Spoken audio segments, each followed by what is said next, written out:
नमस्कार। जय हिंद, जय भारत।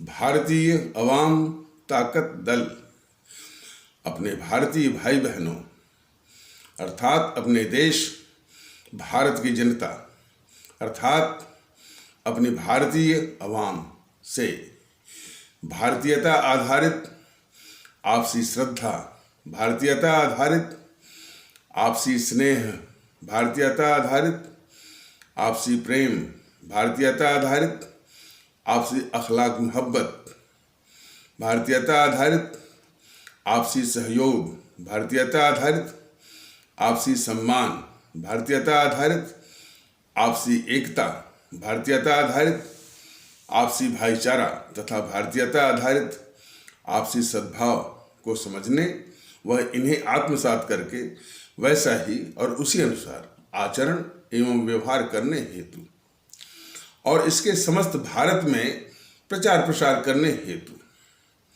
और इसकी अहमियत और महत्व को प्रत्येक देशवासी को समझाकर उसे अपनाते हुए वैसा ही और उसी अनुसार आचरण एवं व्यवहार करने हेतु और प्रत्येक देशवासी को अपना ही भारतीय भाई बहन मानकर, समझकर और अपनाकर उनके साथ वैसा ही और उसी अनुसार आचरण एवं व्यवहार करने हेतु सतत, सदैव और हमेशा अदब के साथ, आदर के साथ अर्ज करता है, विनती करता है।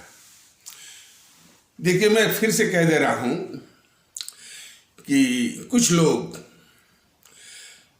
ऐसा जो सोचते हैं कि ये बार बार शुरुआती तौर पर जो ये विनती की जाती है भारतीय जनता दल के द्वारा जारी किए हुए इस तरह के वीडियो में भारतीयता आधारित आपसी श्रद्धा, भारतीयता आधारित आपसी अखलाक मोहब्बत, भारतीयता आधारित आपसी एकता, भारतीयता आधारित आपसी भाईचारा इत्यादि, तो ये लगभग एक ही रट, मोनोटोनस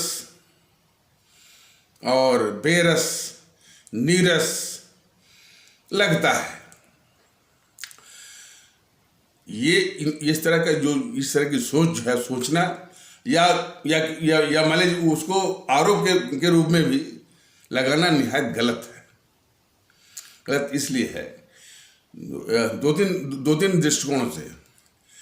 एक तो जो हमारी जो पांथिक जो विश्वास है या पौराणिक विश्वास है, जो या ईश्वरीय जो विश्वास है, जो हमारा हम प्रभु राम जी को भजते हैं, राम राम राम राम कहते रहते हैं, प्रभु कृष्ण जी को भजते हैं, हरे कृष्ण कहते रहते हैं, भोले शंकर को भी भजते हैं, माता दुर्गा को भी भजते हैं, माता सरस्वती को की भी वंदना करते हैं और भी जो देवी देवता हैं, संतोषी माता हैं इत्यादि जो है करते रहते हैं। जो दूसरी आस्था वाले भारतीय भाई बहनों के तबके से अल्लाह या खुदा अल्लाह करके उनकी वंदना करते हैं, भजते रहते हैं, गॉड कह करके बराबर भजते हैं, वाहे गुरु इत्यादि कह के भजते हैं। और इसी प्रकार ये क्यों भजते हैं, क्यों उनका नाम बराबर जपते हैं? क्यों कि एक विचार है, एक सोच है कि यदि इनका नाम जपेंगे और उसी अनुसार अपने विचारों को शुद्ध करेंगे तो हमारे बर्ताव में, हमारे आचरण में भी वही पाकपन, वही शुद्धिकरण आएगा। यह एक तरह की सोच है। भारतीय जनता दल सिर्फ यही समझाना चाहता है और निवेदन करना चाहता है कि बार बार इसका स्मरण कि भारतीयता आधारित आपसी अखलाक मोहब्बत, भारतीयता आधारित आपसी श्रद्धा, भारतीयता आधारित आपसी प्रेम, आपसी भाईचारा, आपसी सद्भाव, आपसी एकता इत्यादि जो है, या इसके विषय में यदि इसको जपा जाएगा तो भारतीयता के संबंध में वही पवित्रता, वही पाकपन, वही शुद्धिकरण हमारे मानस पटल में भी आएगा। भारतीय जनता पार्टी दल बस यही कहना चाहता है। और दूसरा, कुछ लोग माने इस बात को देखे जानते सभी हैं, लेकिन कुछ लोग खुले रूप में स्वीकारते भी हैं कि हमारे देश का जो सबसे बड़ा शत्रु है इस समय वो है बिखराव। और ये बिखराव कोई आज के नहीं, जमाने से है।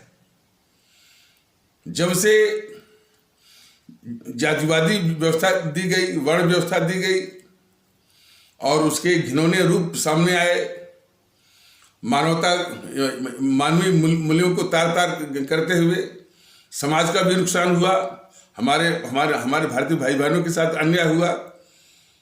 और वो आपस में जो नीचा दिखाने का और वैमनस्य का, ईर्ष्या का, जलन का और इस तरह से जो कटुता है, ये जहर जमाने से है।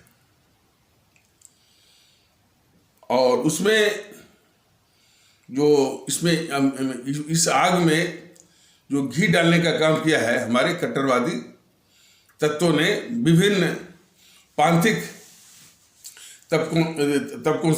तबकों में जो पांथिक जो है कट्टरवादी तत्व हैं, उन्होंने इस आग में घी डाला है। तो और एक बात और भी जोड़ने जरूरी है कि बिखराव की स्थिति जो है वो ज्यादा जो है हमारे हिंदू सनातन माने आस्था वाले तबकों में जो जातिवादी व्यवस्था थी, उसके पहले वर्ण व्यवस्था थी, उसमें एक तबके को एक प्रिविलेज्ड यानी विशेषाधिकार प्राप्त तबका माना गया और दूसरे को जो है उसको यानी यहाँ तक कि जो मानवीय स्तर पर भी जो उसको सम्मान दिया जाना चाहिए, उसको जो सामाजिक सुरक्षा मिलनी चाहिए, जो उसको इज्जत बख्शनी चाहिए, वो बिल्कुल नहीं किया गया, बल्कि उसको इसी रूप में कई घाव मिले। तो जाति बिखराव, जाति तनाव, जाति कट्टरता जो है वो उसी वक्त से है और ये कई रूपों में हुआ। विदेशी आक्रमण करने वाले जो है तो इसी का फायदा उठाया और इसका सबसे अधिक जो फायदा किसी ने उठाया वो अंग्रेज तो व्यापार करने आए थे, लेकिन उन्होंने देखा कि आपसी वैमनस्य, आपसी टकराव, आपसी बिखराव इस कदर है कि इनको एक दूसरे को लड़ा करके वो पूरे भारत पर कब्जा करना बहुत आसान है। हालांकि उनको ऐसा करने में 100 साल लगे,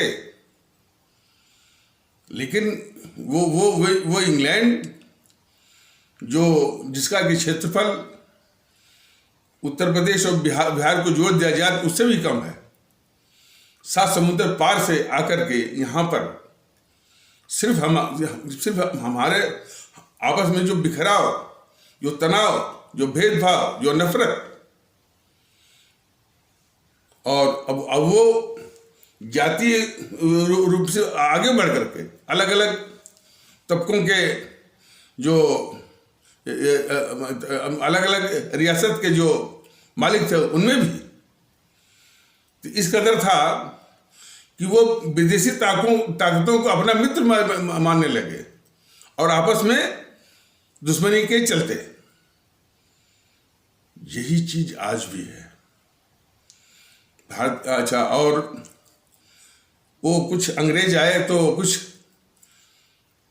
ये बात जगाई गई कि नहीं भाई, ये जमीन तो हमारी है, लेकिन इसकी ये जमीन हमारी है और हमारा देश अपना है और ये अंग्रेज तो माने ये शोषक हैं, अत्याचारी हैं। ये भाव वो किसने जगाया? हमारे अमर शहीद जो है क्रांतिकारियों ने, जिनके खिलाफ जो है उन अंग्रेजों ने अत्याचार किया।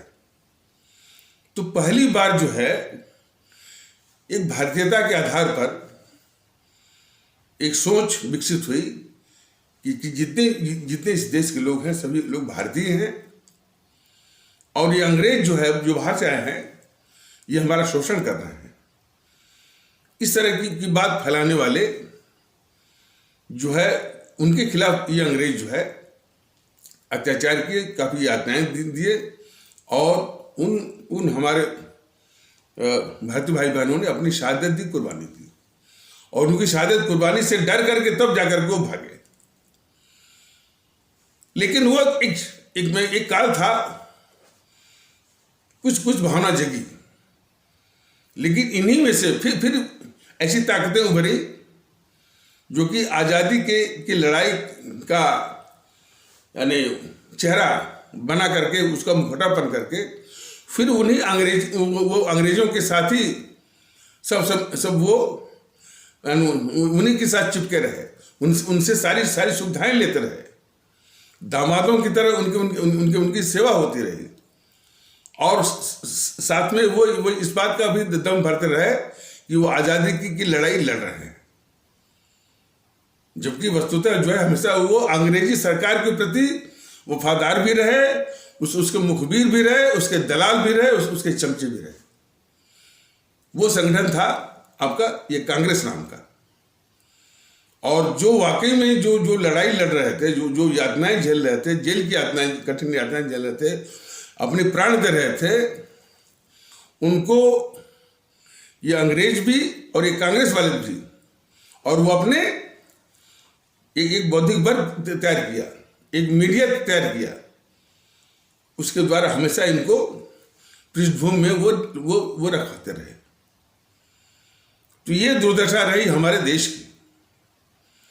आज भी जो है हमारे देश का जब संविधान बन गया कि भाई अब देश इसी संविधान के द्वारा चलेगा, उस संविधान ने फिर कि हम सभी भारतीय हैं, हम सभी लोग बराबर हैं, उसने एक आदेश दिया, निर्देश दिया। अब संविधान लगने के बाद भी संविधान कहता है कि हम सभी लोग भारतीय नागरिक हैं, with the people of India है। हम हिंदू नहीं हैं, हम मुस्लिम नहीं हैं, सिख या ईसाई नहीं हैं, हम ब्राह्मण नहीं हैं, हम क्षत्रिय नहीं हैं, हम वैसे शूद्र इत्यादि बिल्कुल नहीं है। हम जो है वो पंजाबी, बंगाली, तमिल इत्यादि बिल्कुल नहीं है। हम हैं तो सिर्फ भारतीय नागरिक। अब जो संविधान हमारा 26 जनवरी 1950 को लागू हुआ, उसकी बराबर जो है अवहेलना लगातार, कंटिन्यूसली, इंसिसेंटली, इनएक्सोरेबली ये चल रहा है, और बड़े बेहाई के साथ। सिर्फ जब पद हथियाना होता है, कुर्सी पानी होती है, तो बस संविधान की शपथ लेते हैं। इसके बाद जो है वो लगातार ये संविधान विरोधी इनकी गतिविधि, इनके आचरण, इनकी गतिविधियां, इनके कारनामे, इनके करतूते चल रहे हैं। समस्या यहाँ है। लेकिन उससे भी बड़ी समस्या है कि हमारे भारतीय भाई बहनों की जो मानसिकता जो घुसी हुई है, जो बनी हुई है, जो उसकी मानसिकता की जो बनावट है, वह जो है इन हमारे भारत विरोधी, भारतीय समाज विरोधी ताकतों को उस रूप में पहचान नहीं पा रहे। क्यों? कि अभी भी वो उसी जातिवादी दलदल में फंसे हुए हैं। अपने को फिर वही जो गलती, अपने को वो फिर वही सांप्रदायिक एंटिटी के रूप में कि हम हिंदू हैं, गर्व से कहो हम हिंदू हैं। ये रोग जो है, ये समस्या जो है वो छुड़ानी पड़ेगी कि हम हिंदू हैं, गर्व से कहो हम हिंदू हैं। इस आदत को हर हालत में, इस आदत को छुड़ाना पड़ेगा। हम मुस्लिम हैं, इस आदत को छुड़ाना पड़ेगा। वही मुहिम, वही प्रयास भारतीय वाम ताकत दल अभी फिलहाल सीमित साधन सोशल मीडिया के, यूट्यूब के वीडियो के माध्यम से कर रहा है। साधन और आ जाएगा और आने वाला है, तो इसका विशेष इसका जो है विधिवत प्रचार प्रसार करेगा और अपने संगठन बना करके अपने भारतीय भाई बहनों के मध्य जाकर यही चीज समझाएगा। और बाकी जो उसकी सेवा है और उसकी समस्याओं का जो निराकरण है, वो ऐसे शासनिक प्रशासनिक और व्यवस्था का माहौल लाएगा जिस व्यवस्था और शासन प्रशासन की बात हमारे परम आदरणीय राष्ट्र महानायक, राष्ट्रभक्त शिरोमणि नेताजी सुभाष चंद्र बोस ने 1941 में बोला था। उन्होंने बोला था कि हम जो है कम से कम 25 से 30 साल तक जो है तानाशाही लाएंगे, और तानाशाही लाकर इसके बाद जो तानाशाही ला करके लोगों को अनुशासित करेंगे, लोगों को भारतीय बनाएंगे, लोगों के दिमाग का जो फितूर है कि हम हिंदू हैं, ऐसे तत्वों का शमन करेंगे, ऐसे दृष्टिकोण का शमन करेंगे। हम मुस्लिम हैं, ऐसे तत्वों का शमन करेंगे। आज वही समस्या हर रूप में जो है यानी इस देश को डस रही है, हर रूप में। जैसे मैं बता रहा हूं कि भारत विभाजन इतना बड़ा पाप, इतना बड़ा अपराध, इतनी बड़ी गद्दारी देश के साथ की गई, उसको ढकने के लिए आज भी ये साजिशें चल रही हैं। थोड़ा सा इस तरह की जानकारी जो है लोगों के द्वारा अभी सीमित, कि भाई इस देश को बांटने वाले अंग्रेजों के इशारे पर, और अंग्रेजों का जो वो प्रतिनिधि था उसमें वायसराय माउंटबेटन के इशारे पर यही दो गद्दार मोहनदास करमचंद गांधी और जवाहरलाल नेहरू ने मिलकर के इस देश को बांटा। जिन्ना की भूमिका बस यही थी कि जिन्ना ने भी जो है प्रधानमंत्री पद का दावा किया था, और अब जो है ये मोहनदास करमचंद गांधी पूरी कांग्रेस को दबोच करके दबोचने का ही कहा जाएगा, इसलिए कि ये मोहनदास करमचंद गांधी कांग्रेस का प्राथमिक सदस्य ही नहीं था, तो पता नहीं किस हैसियत से पूरी कांग्रेस को डिक्टेट करता था, और उसको इसने प्रधानमंत्री बनवाया। इसने उस जवाहरलाल नेहरू को प्रधानमंत्री बनवाया जिसके पक्ष में, जिसके समर्थन में एक भी कांग्रेसी नहीं था, और इस देश की जनता भी नहीं थी। तो इन दोनों ने सोचा, माउंटबेटन ने भी बताया कि चूंकि प्रधानमंत्री चूंकि अब वो कांग्रेस में तो कोई रहा नहीं, कांग्रेस में तो नेहरू के पक्ष में पूरा रास्ता इसने बना दिया, इस गद्दार मोहनदास करमचंद गांधी ने।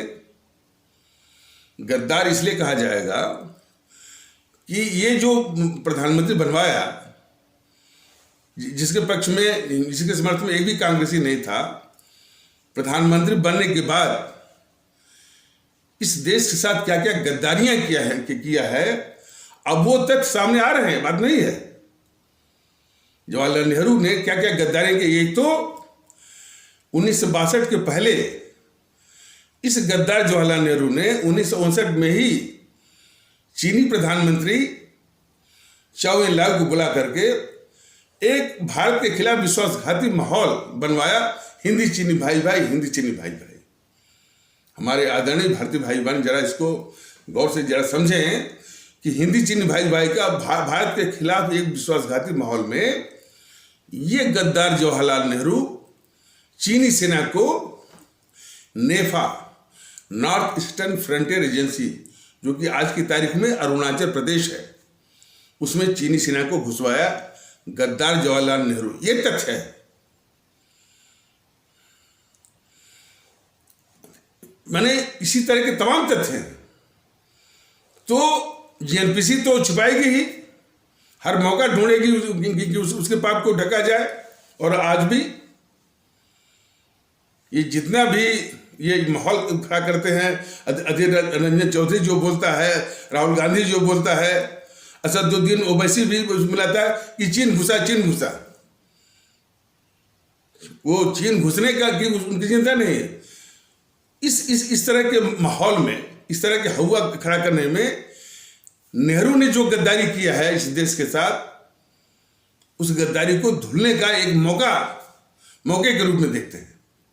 ये साजिश है माने जेएनपीसी कांग्रेसियों की, और उस साजिश को और पुख्ता करते हैं बीजेपी वाले कि नेहरू के गद्दारी के पापों को धुलने का।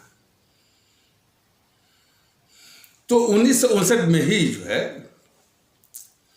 ये हिंदी चीनी भाई भाई का नारा लगवाया इस गद्दार जवाहरलाल नेहरू ने चीन के प्रधानमंत्री चाउ एन लाई को बुला करके, और उसी माहौल में, उसी विश्वासघाती माहौल में इसने चीनी सेना को नेफा, नॉर्थ ईस्टर्न फ्रंटियर एजेंसी, जो कि आज की तारीख में अरुणाचल प्रदेश है, उसमें घुसवाया। जब ये खबर लोगों को लगी और लोगों ने इस जवाहरलाल नेहरू, जो कि प्रधानमंत्री था भारत का, यही तो बड़ी विडंबना, दुख की बात है, भारत के प्रधानमंत्री रह करके भारत के ही खिलाफ गद्दारी किया इसने। तो लोगों ने पूछा कि भाई ये क्या है? तब ये झूठ बोला कि ये गद्दार जवाहरलाल नेहरू हमारे देश के लोगों से झूठ बोला कि हाँ, हमको इसकी जानकारी है और हमने चीनी नेताओं से बात कर ली है, चीनी सेना वापस हो जाएगी, चीनी सेना वापस हो जाए। ये झूठ बोला वो गद्दार जवाहरलाल नेहरू। वो चीनी सेना वापस नहीं हुई, और इतने सालों के बाद सन 1959 को आज को जोड़िए तो 64 साल के बाद चीन ने, हमारे दुश्मन जो चीन है, उसने वहां पर एक आवासीय क्षेत्र, कॉलोनी टाइप का बना दिया। और कॉलोनी आवासीय क्षेत्र की जितनी आधारभूत सुविधाएं होती हैं, यानी मतलब जितना उसका इंफ्रास्ट्रक्चर होता है, सब बना दिया। और उसी का एक सैटेलाइट फोटो अमेरिका की जो स्पेस एजेंसी है नासा, उसने वो फोटो लेकर के वायरल करा दिया। उसी फोटो को देख करके, उसी फोटो के आधार पर ये गद्दार राहुल गांधी फिर ये घूम कर कहने लगा कि मोदी ने चीन को भारत में घुसवा दिया, मोदी ने चीन को भारत में घुसवा दिया। एक भी बीजेपी का नेता, ये सुधांशु त्रिवेदी बहुत बकबक वो करता रहता है, वो नहीं कहा कि ये, मैंने राहुल गांधी को जवाब तक नहीं दिया ये सुधांशु त्रिवेदी कि जिसको तुम कह रहे हो कि मोदी ने चीन को भारत में घुसवा दिया, वह तुम्हारे बाप के नाना की गद्दारी का जीता जागता नमूना है। ये बीजेपी वाले या सुधांशु त्रिवेदी या समित पात्रा या कोई नेता नहीं कह पाया, नहीं कहा। क्यों नहीं? सिर्फ गद्दार जवाहरलाल नेहरू की गद्दारी को बेनकाब होने से बचाने के लिए। ये गद्दारी है बीजेपी वालों की देश के खिलाफ, कि यानी गद्दार जीएनपीसी के नेताओं की गद्दारी को बचाने का। 62 की लड़ाई के पहले ये गद्दार जवाहरलाल नेहरू अपनी सेना के लिए एक सुई तक नहीं बनने दिया। कुछ ऐसे तथ्य आ रहे हैं, कह रहे हैं कि वो जो हमारी ऑर्डिनेंस फैक्ट्री थी, जो हथियार बनाने वाली जो फैक्ट्रियां थी, उसमें जो है चीनी मिट्टी के कपलेट बन रहे थे, जो भी है, मतलब इसने अपनी सेना के लिए एक सुई तक नहीं बनने दिया। उसको जो है आधुनिकीकरण और उसको और सशक्त और उसका विस्तार सब इसने रोक दिया। बल्कि कहा जाता है कि जब अंग्रेज चले गए तो जो पहला सेनाध्यक्ष था उसका नाम था राय भूचर। राय भूचर जब इस नेहरू के पास गया कि सर हम अपनी भारतीय सेना का आधुनिकीकरण, हम अपनी भारतीय सेना का आधुनिकीकरण मतलब कि मॉडर्नाइजेशन करना चाहते हैं, ये हमारी योजनाएं हैं, ये हमारे प्लान्स हैं, आप इसको देख लीजिए, आप इसको अप्रूव कर दीजिए, तो हम जो अपने भारतीय सेना को अस्त्र शस्त्र के रूप में संगठनात्मक जैसे भी हो उसको आधुनिक हम बनाएंगे। ये गद्दार जवाहरलाल नेहरू हमारे उस समय के सेना अध्यक्ष राय भूचर को यह कहकर भगा दिया कि हमको सेना की क्या जरूरत है, हम तो शांतिप्रिय हैं, पुलिस ही काफी है, जो जितनी सेना है वही काफी है, उसको तनिक भी आधुनिकीकरण करने की जरा भी तो जरूरत नहीं है। और इसलिए सन 62 की लड़ाई में हमारे कई जवान, भारतीय जवान जो है भारतीय फौज के निहत्थे मारे गए। जो निहत्थे जो मारे गए, उनकी हत्या हुई, उसका जिम्मेदार यही गद्दार जवाहरलाल नेहरू था। और इस गद्दार जवाहरलाल नेहरू ने अपनी वायुसेना को भी अनुमति नहीं दिया कि जो है हमारे थल सेना की सहायता के लिए, उसे रक्षा के लिए वो मोर्चे पर जाए। किस लेवल का, किस स्तर का ये गद्दार था जवाहरलाल नेहरू। इसलिए नेहरू को अच्छी तरह ये गद्दार मोहनदास करमचंद गांधी जानता था, इसीलिए बिठाया कि अंग्रेजों के जाने के बाद भारत के शासन में बैठ करके भारत के ही खिलाफ ये गद्दारी करेगा और बहुत घातक रूप में करेगा। ये बात जो है वो जानता था मोहनदास करमचंद गांधी। हमारे देश के लोग ही फैसला करें कि इतने बड़े गद्दार को इन कांग्रेसियों ने कह दिया कि हमारे राष्ट्रपिता हैं। क्या क्या झूठ बोला गया। आज पहली बार ये जो है कम से कम भारतीय जनता दल जब ये सामने ला रहा है तो थोड़ा थोड़ा करके सब ये बोलना शुरू किए हैं।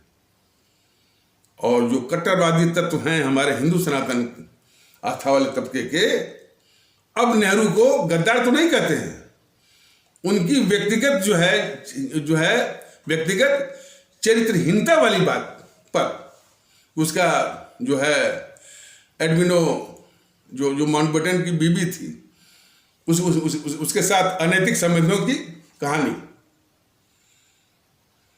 और कितना ये चरित्रहीन था, कितनी चरित्रहीन जो है इंदिरा गांधी थी, कितनी चरित्र जो है सोनिया गांधी, बस इसी पर ये साजिश जो है बीजेपी वालों की। और ये साजिश जो हिंदू सनातन के कट्टरवादी तत्व हैं जो कि हमेशा से खतरनाक रहे हैं, यही करवा रहे हैं कि उस नेहरू की व्यक्तिगत चरित्रहीनता वाली बातों में उलझा करके, आपको क्यों उलझाते हैं कि उसे गद्दारी के पापों की ओर आपका ध्यान न जाए, इस तरह की साजिश कर रहे हैं। और ये कट्टरवादी तत्व जो है यानी कम नुकसान नहीं कर रहा है। जब भारतीय एकता की बात होती है तो भारतीय जनता दल के इस प्रयास को इस तरह से विरोध करते हैं, अरे जो ये भारतीय जनता दल जब ये एकता की बात करता है, सभी लोग एक हो जाएंगे तो हमारे बगल में वो मूल्य भी बैठ जाएंगे, हमारे बगल में चमार भी बैठ जाएंगे। इस तरह का जो है ये प्रचार करते हैं भारतीय जनता दल के खिलाफ। ये ऐसे तत्वों को माने उनके पीठ पर लात मार करके देश के बाहर कर देने की आवश्यकता है। ये सारी चीजें जो बताई जा रही हैं, कुछ लोग इस तरह से सोच सकते हैं, आरोप लगा सकते हैं भारतीय जनता दल जो समस्याएं हैं, बेरोजगारी और महंगाई, भ्रष्टाचार, इसके विषय में बराबर ये भारतीय जनता दल ने कहा कि वही व्यवस्था जो हमारे परम आदरणीय राष्ट्र महानायक, राष्ट्रभक्त शिरोमणि नेताजी सुभाष चंद्र बोस ने जो यानी व्यवस्था का, शासन प्रशासन का माने मॉडल जो बताया था। और हमारे आदरणीय सम्राट, मुगल सम्राट औरंगजेब, इन दोनों के मॉडल पर जो शासन व्यवस्था रहेगी वो सख्त रहेगी, अनुशासित रहेगी, निष्पक्ष रहेगी, चुस्त दुरुस्त रहेगी। तो उसमें जरा भी शिकायत नहीं आएगी कि हमारे जो गरीब हैं, जो मजलूम हैं, उनके प्रति किसी भी प्रकार का अन्याय हो रहा है। जितनी भी स्कीम, जितनी भी योजनाएं उनके लिए बनेगी, 100% उनके हाथ तक पहुंचेगी।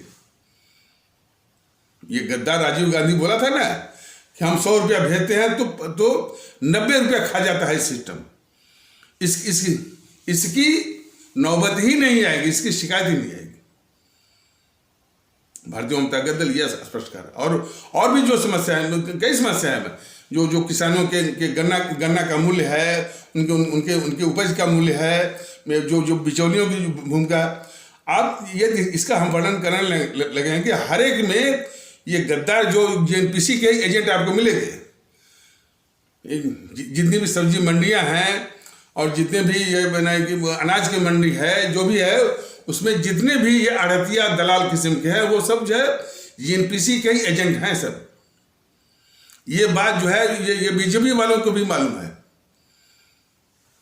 बीजेपी भी तमाम वो ढिढोरा पीट दिया है कि ये जनधन खाता और क्या कहने उज्ज्वला, सौभाग्य और प्रधानमंत्री आवास और फिर जन औषधि, आयुष्मान, इस ढिढोरे के पीछे जो है किसको लाभ मिला और किन कुपात्रों को लाभ मिला, इसकी बात नहीं करते हैं। और कौन जो पात्र हमारे जिनको मिलना चाहिए, जो कि उसके हकदार हैं, वो छूट गए, इसकी बात नहीं करते। यहाँ तक कि जो आयुष्मान योजना जिसमें कि बीजेपी वाले ढिढोरा पीटते हैं कि 5 लाख की मुफ्त दवा मिलती है, और किसको मिलती है? तमाम लोग कहते हैं कि ये बिल्कुल जैसे कि वो लॉटरी का टिकट हो।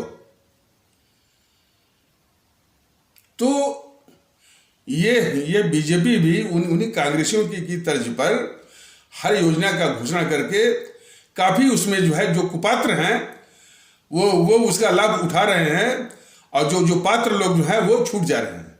ये अभिशाप तो देने वाली ये कांग्रेस थी।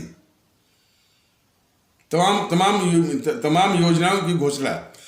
अरे भाई, ये तो कई बार बताया गया है कि हमारे जो गरीब भारतीय भाई बहनों के लिए कम से कम जो है 15 से 16 हजार योजनाएं चलाई गई थी इस कांग्रेस के द्वारा। उनमें से महज जो है 0.3% ही लागू हुई, और जो लागू हुई फिर उसके एजेंट जो है वो दलाल बन करके उन सुविधाओं का लाभ जो है वो खा जाते हैं। हमारे इस्लाम आस्था वाले भारतीय भाई बहनों के नाम पर भी 10-12 हजार स्कीमें हैं, उसमें भी महज जो है 3% ही जो है वो लागू हो पाई। बाकी जो है इन्हीं के दलाल जो है सारी सुविधाओं को खा जाते हैं।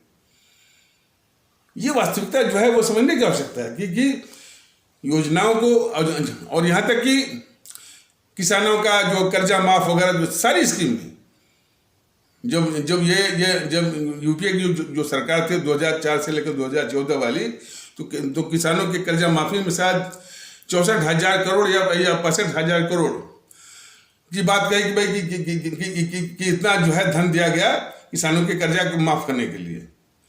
उसमें से 52,000 करोड़ का तो घोटाले ही वो निकल गया। मनरेगा में भी तमाम घोटाले हैं।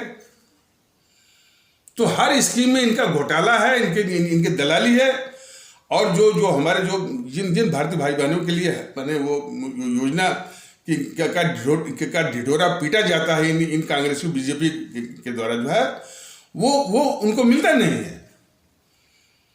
ये सारा जो दंश है, जो अभिशाप है, जो भारतीय जनता दल कहता है, यदि वो हमारे सुभाष चंद्र बोस जी के शासन प्रशासन व्यवस्था का माहौल हो, हमारे औरंगजेब जी की शासन प्रशासन व्यवस्था का माहौल हो, इस तरह की कोई समस्या नहीं आएगी। और विशेष करके जो मैंने जो उनकी जब सेवा होती है तो चेहरा दिखा बोलते हैं ना कि किस तरह से सेवा होती है, उसके विषय में सब बोलते हैं कि you show me the face, then I will show the rules. अब आप हमको चेहरा दिखाइए तो उसके अनुसार हम जो है कानून दिखाएंगे, चेहरा देख करके कानून। इस तरह का ये व्यवहार रहा है जो है इन कांग्रेसियों का जनरल और बीजेपी वालों का भी। ये बोलते हैं कि भ्रष्टाचार मुक्त और रामराज की बात करें, मतलब यानी झूठ बोलना जो है इन सबों की जो कट्टरवादी तत्व हैं हमारे इस्लाम इसमें हिंदू सनातन के, आज भी झूठे बोलते हैं। भ्रष्टाचार आज भी व्याप्त है। जो इनके जिनको आदर्श मानते हैं ये योगी आदित्यनाथ महोदय के, आज भी अपराधी जो बेखौफ टहल रहे हैं। आज भी जो है अमानुषिक घटनाएं वो इनके योगी आदित्यनाथ के नाक के नीचे लखनऊ में भी वो ऑटो वाला हो रहा है, और भ्रष्टाचार थानों में, ब्लॉक में, बिजली विभाग में, हर जगह वो जनता फेस कर रही है। लेकिन झूठ बोलना रामराज्य। तो इस तरह की जितनी भी समस्याएं हैं वो उस प्रणाली में उनके लिए न कोई स्थान होगा और वो बिल्कुल वो गायब रहेंगे। और किसान को किसान की तरह और भी उनके जो हमारे किसान भारतीय भाई बहन उनको और उनका जीवन स्तर उठाने के लिए तमाम है। एक तो है सामूहिक और कलेक्टिव फार्मिंग और कमर्शियल फार्मिंग, जिसमें मैंने बताया था। हालांकि इस सब विषय पर ज़्यादा भारतीय जनता दल करके दिखाएगा कि पूंजी रहेगी पूंजीपतियों की और खेत रहेगा, भूमि रहेगी हमारे किसानों की। तो पूंजी का और खेत का के कारण जो है यानी कितना ये मुनाफे का बंटवारा होना चाहिए कि एक नया संगत व्यवस्था दे करके यानी पूंजीपतियों के पूंजी का भी उपयोग होगा, साथ में वो हमारे जो किसान भारतीय भाई बहन जो कि पूंजी के भाव में उतनी उत्पादकता उतनी प्रोडक्टिविटी नहीं ला पाते हैं, तो वो एक उद्योग के रूप में जो है वो विकसित होगा। कुटीर उद्योग को विकसित करके जो है वहीं पर जो है तो सॉस है, चटनी है और भी है, आलू के चीज होगा, जो भी जो है कुटीर उद्योग के द्वारा, ताकि उनका जो प्रोडक्ट है, उनका जो माल है विश्व स्तर पर जो है वो निर्यात योग्य रहे। तो हम बात है तो हमारे जो किसान भारतीय भाई बहन गांव देहातों में जिनका कि फालतू समय जो है यूं ही बीत जाता है, उनके इस समय का उपयोग भी हो जाएगा, दो पैसे भी मिलेंगे, उनके चेहरे पर खुशी आएगी। तो ये बात में यूट्यूब पर थोड़ा सा सीमित है बताने का। तो हम इस तरह की है, इस सब के लिए आपकी मंशा क्या है, आपकी नीयत क्या है, आपके मन में क्या है, ये इस पर निर्भर करता है। भारतीय जनता दल तो बराबर अपने देश की बात करता है और आवाम की बात करता है, और ये हमेशा हिंदू सनातन हिंदू राष्ट्र, ये पक्के दुश्मन है इस देश के।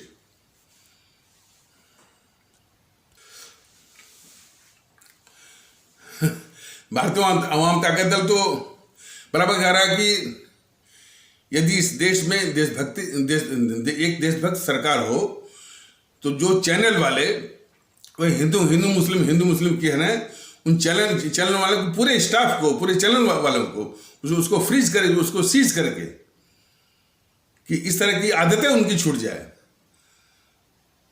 कि हमेशा जो है हिंदू मुस्लिम अपराध में भी अपराधी को भी वो इस तरह के अपराध जो बैठे रहते हैं, जो है हिंदू सनातन आस्था वाले तबके के कुछ जो है वो सिपा सालार, तो उनको बचाते हैं।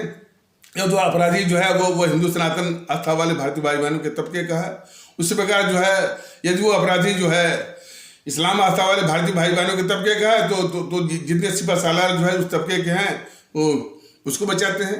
यही तो धंधा है। और वो जो विक्टिम है, जो शिकार हो गया है, जो उसका भुक्तभोगी है उसको भी उसी दृष्टिकोण से देखते हैं। तो ये समाज के सबसे बड़े कोढ़ अभिशाप हैं जो कि जिस तरह को चला रहे हैं टीवी चैनलों पर। इस तरह की मीडिया को बिल्कुल तत्काल बंद होना चाहिए, या यूं कहिए कि जो इस बात की पूरी पात्रता रखते हैं कि उनको लात मार करके इस देश से बाहर कर देने की आवश्यकता है। देखिए, चिंता और कंसर्न सिर्फ देश का होना चाहिए और अपनी आवाम का। तो जिस वक्त आप अपने देश और आवाम की चिंता करेंगे तो आपके लिए ये मोदी या राहुल और कांग्रेस बीजेपी बिल्कुल नगण्य आपको दिखेंगे। जिस वक्त आपको चिंता देश की हो जाएगी और लोगों की हो जाएगी तो इनकी जो प्राथमिकता है बीजेपी वालों की, कांग्रेसियों की, मोदी महोदय के, राहुल की, वो शून्य पे आ जाएगी कि देश के आगे मोदी कुछ नहीं है, देश के आगे राहुल भी कुछ नहीं है, कांग्रेस भी कुछ नहीं है और बीजेपी भी कुछ नहीं है। इसी दृष्टिकोण से देखने की आवश्यकता है।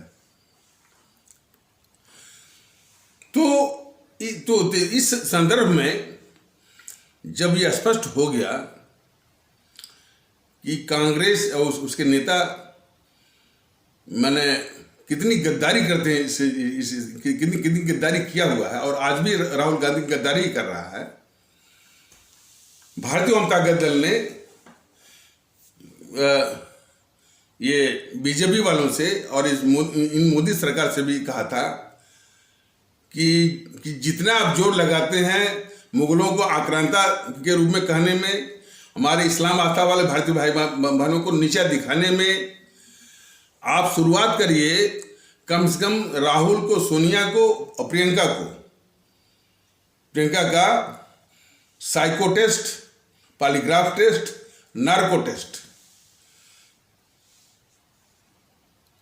ये तीनों टेस्ट इसलिए करवाया जाए ताकि इनके मन में भारत के खिलाफ क्या मंसूबे पल रहे हैं, यह हमारे देश को हमारे देशवासियों को, हमारे भारतीय भाई बहनों को जानना बहुत जरूरी है। तो वो जानकारी इनके मन में क्या है, वो जानकारी प्राप्त करने के बाद इन तीनों को पैक करके इटली भेजिए। ये निवेदन मोदी महोदय से, बीजेपी वालों से किया गया। यदि उनको इस मुल्क से मोहब्बत है तो, यदि उनको इस आवाम से मोहब्बत है तो। लेकिन देखिए, ये करने के बजाय ये इनको सर पे चढ़ाए हुए हैं ये बीजेपी वाले और उनके आगे हमेशा वो भीगी बिल्ली बने रहते। बीबीसी मामले जो बीबीसी भारत विरोधी है, उसके साथ ये गद्दार जो है कांग्रेस वाले खड़े रहते हैं और उन गद्दार कांग्रेसियों के आगे ये बीजेपी वाले जो है भीगी बिल्ली की तरह उनका जवाब देते हैं। जबकि आवश्यकता है कि भाई तुम गद्दार हो, तुमको कोई हक नहीं बनता है इस मुद्दे पर बोलने का, और उनको ठिकाने लगाते हैं, इसकी आवश्यकता है। तो बीजेपी जो है एक झूठे राष्ट्रवाद के नाम पर जो है कितना छल कर रही है इस देश के साथ, उसको समझने की आवश्यकता है। तो अब तो बीबीसी डॉक्यूमेंट्री और इस बात से जरा भी चिंतित नहीं है कि किस तरह की मानसिकता पल रही है हमारे देश में, किस तरह की मानसिकता लोगों की बनी हुई है कि गुजरात के दंगों पर एक तरफा जो है एक तस्वीर पेश करना कि मोदी महोदय ने जो है हत्याएं करवाई गुजरात के दंगों के माध्यम से। लेकिन उसके पहले ये गुजरात के दंगे कैसे हुए, क्यों हुए, जो कि गोधरा में पूरी की पूरी ट्रेन जिसमें कि अयोध्या से लौट रहे राम भक्त कहे जाने वाले यानी हजारों भारतीय भाई बहनों को जिंदा जलाया गया। इस तथ्य को दबा करके सिर्फ जो है वो गुजरात दंगों की बात करना, और वो भी एक विदेशी संस्था के द्वारा। उस विदेशी संस्था के साथ खड़े हो रहे हैं ये एक कांग्रेसी गद्दार इस देश के। और सिर्फ कांग्रेसी गद्दार नहीं है, जो मानसिकता जो है अलीगढ़ मुस्लिम यूनिवर्सिटी में, जो मानसिकता जो है वो आपका जामिया मिलिया यूनिवर्सिटी में, जो मानसिकता जो दिल्ली यूनिवर्सिटी में, जो मानसिकता जेएनयू में, ये मानसिकता भी उतनी ही गद्दार है। लेकिन इस मानसिकता को पालने वाले मोदी जी भी देश के साथ गद्दारी कर रहे हैं।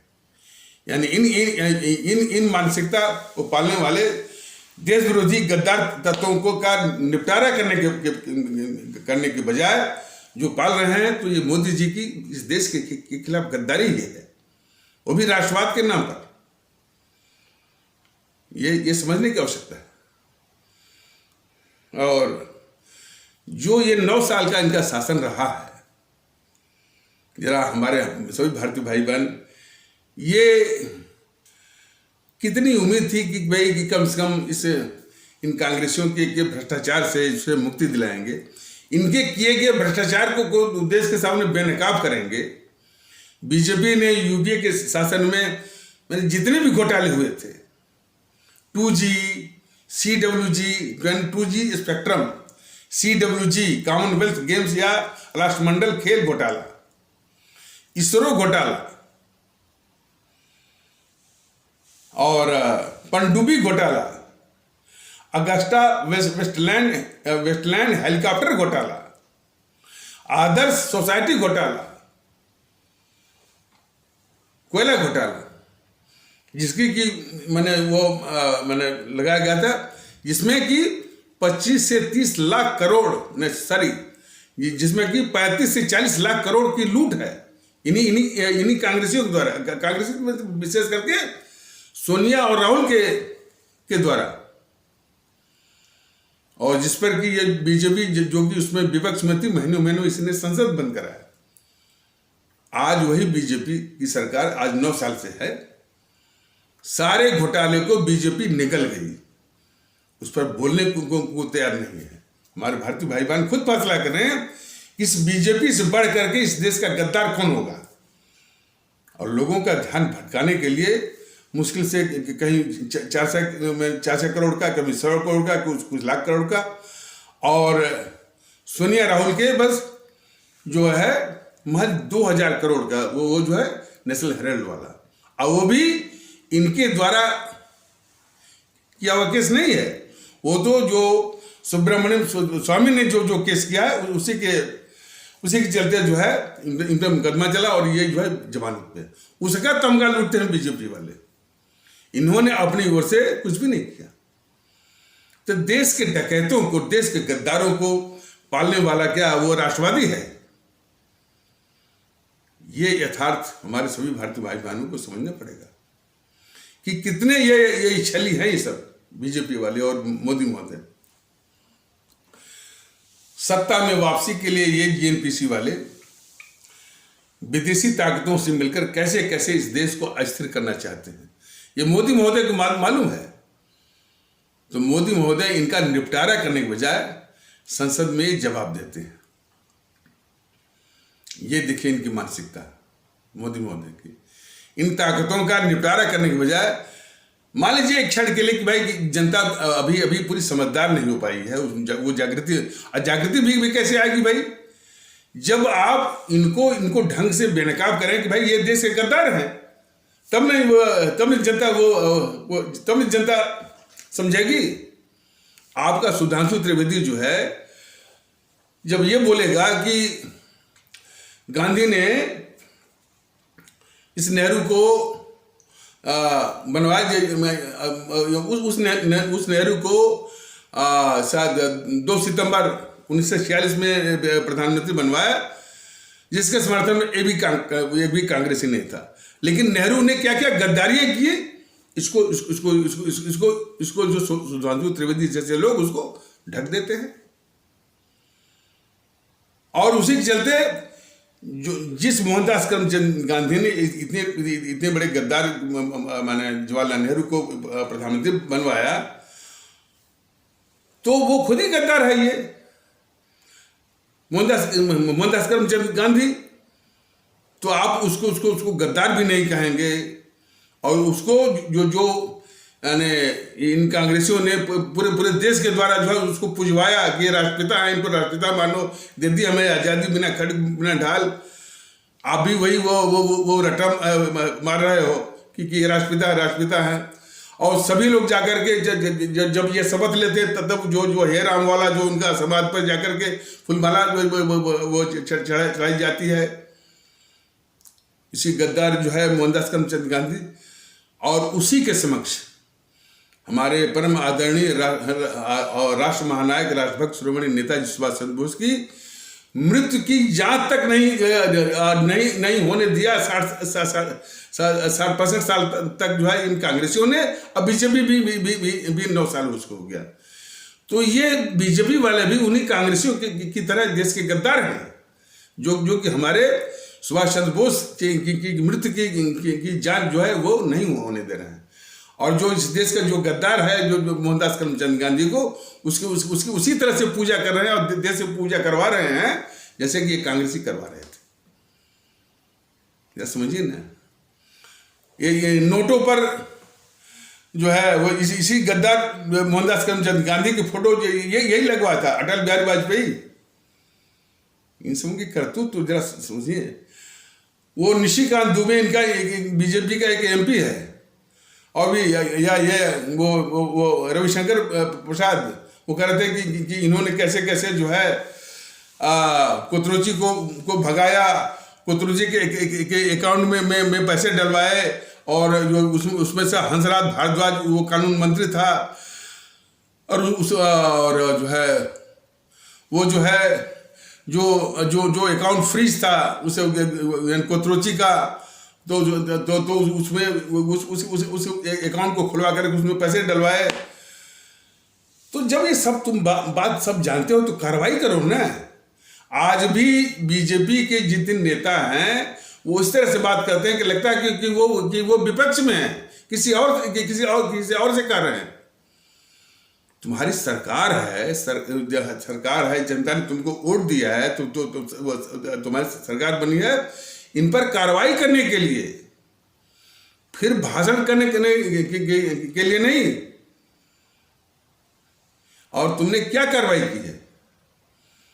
वो नमूना इसी से है कि मोदी महोदय 2014 में कह रहे हैं कि इस कांग्रेस ने इतना लूट करके काला धन जमा किया है विदेशी बैंकों में कि यदि वो काला धन ला दिया जाए तो हर एक के खाते में 10-10, 15-15 लाख रुपया हो जाएगा। ये बोले थे। आज उनके इस वक्तव्य को वही लुटेरे कांग्रेसी कह रहे हैं कि हमारा 15-15 लाख रुपया दो। आपने जो लोगों को 15-15 लाख रुपया देने का वादा किया था। देख किस तरह से पापों को ढक करके एक नया नैरेटिव सेट करके, यानी इन देश के डकैतों को बचाने का षड्यंत्र जो बीजेपी कर रही है। तो इस अभिशाप को, और सबसे बड़ी बात है कि हमारे जिन अमर शहीदों ने इस देश की आज़ादी के लिए कुर्बानी दिया, उनको महत्वहीन आज भी कर रहे हैं सब बीजेपी वाले। शहीद आजम, ये कभी भी शहीद आजम भगत सिंह की बात नहीं करते हैं, ये कभी भी सुभाष चंद्र बोस की बात नहीं करते हैं, ये कभी भी अशफाक उल्लाह जी की बात नहीं करते हैं, कभी जो है चंद्रशेखर आजाद की बात नहीं करते। सिर्फ नाथूराम गोडसे और इस सावरकर। नाथूराम गोडसे सावरकर का बीजेपी वाले जानबूझ करके इसलिए उनका नाम उछालते हैं ताकि उनका नाम लेते ही इन कांग्रेसियों को अपने पाप को धुलने का बहुत अच्छा मौका मिल जाता है। नाथूराम गोडसे को कहते ही तमाम बोलते हैं कि नाथूराम गोडसे पहला हिंदू आतंकवादी था। अरे वो कमल हसन, दक्षिण भारत का जो फिल्मी एक्टर, वो तक बोलने लगा है कि नाथूराम गोडसे जो पहला हिंदू आतंकवादी। बताइए आतंकवाद कौन फैला रहा है, आतंकवाद जो है विशेष करके जो है पाकिस्तान से यानी किस आस्था के लोग आकर के यहाँ पर कर वो बरपा रहे हैं, उस तथ्य को ढकने के लिए इन कांग्रेसियों ने शुरू कर दिया हिंदू आतंकवाद। और हिंदू आतंकवाद ये राहुल गांधी, चिदम्बरम और सुशील कुमार शिंदे इस ने शुरू किया। समझौता एक्सप्रेस में जो ब्लास्ट हुआ था उसमें पाकिस्तानी आतंकवादियों को पकड़ा गया था। इन गद्दार कांग्रेसियों ने वो पाकिस्तानी आतंकवादियों को जो पकड़े गए थे उनको छुड़ा करके जो है वो साध्वी प्रज्ञा और ये जो कौन सरस्वती सहजानंद को फंसा दिया। सिर्फ जो एक झूठी कहानी जो है वो हिंदू आतंकवाद थी। कितने बड़े इस देश के दुश्मन है सब जो है, लेकिन क्या कहा जाए, उससे बड़े दुश्मन ये बीजेपी वाले हो गए हैं कि इन देश के दुश्मन को कह रहे हैं कि नहीं, ये देश के दुश्मन नहीं है भैया, ये मोदी विरोधी है। ये देश के दुश्मन नहीं है, ये हिंदू विरोधी है। तो बीजेपी वालों की भी गद्दारी को जरा अच्छी तरह से समझने की जरूरत है। तो भारतीय जनता पार्टी बराबर कहता है कि आप हमेशा हमारे परम आदरणीय राष्ट्रभक्त शिरोमणि नेताजी सुभाष चंद्र बोस को हमेशा हमेशा याद रखिए, शहीद आजम भगत सिंह को याद रखिए, हमारे बाबा साहब अम्बेडकर को याद रखिए, हमारे अमर शहीद चंद्रशेखर आजाद जी को याद रखिए, हमारे अमर शहीद अशफाकुल्लाह जी को याद रखिए।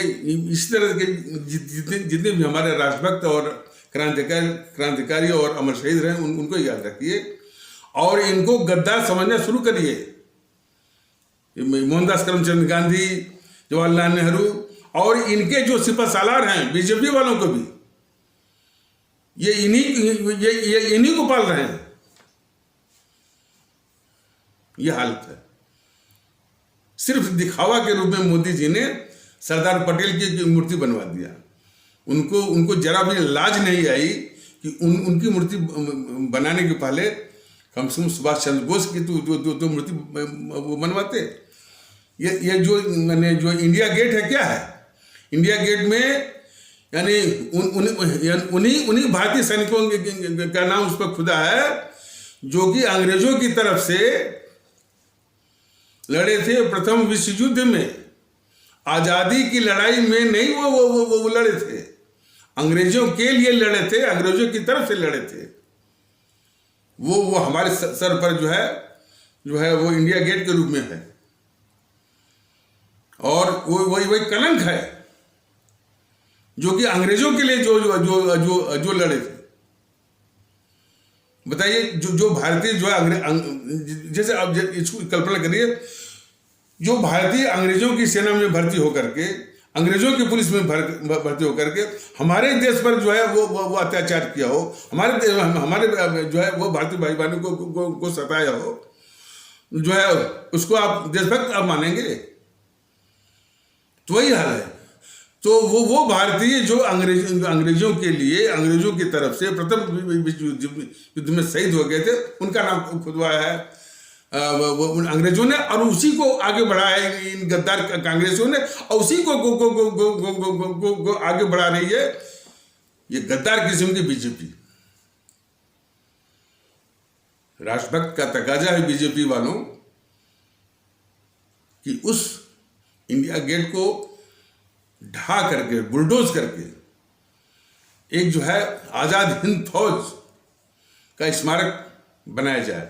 वहां पर हमारे परम आदरणीय राष्ट्र महानायक राष्ट्रभक्त शिरोमणि नेताजी सुभाष चंद्र बोस की विश्व में सबसे ऊंची मूर्ति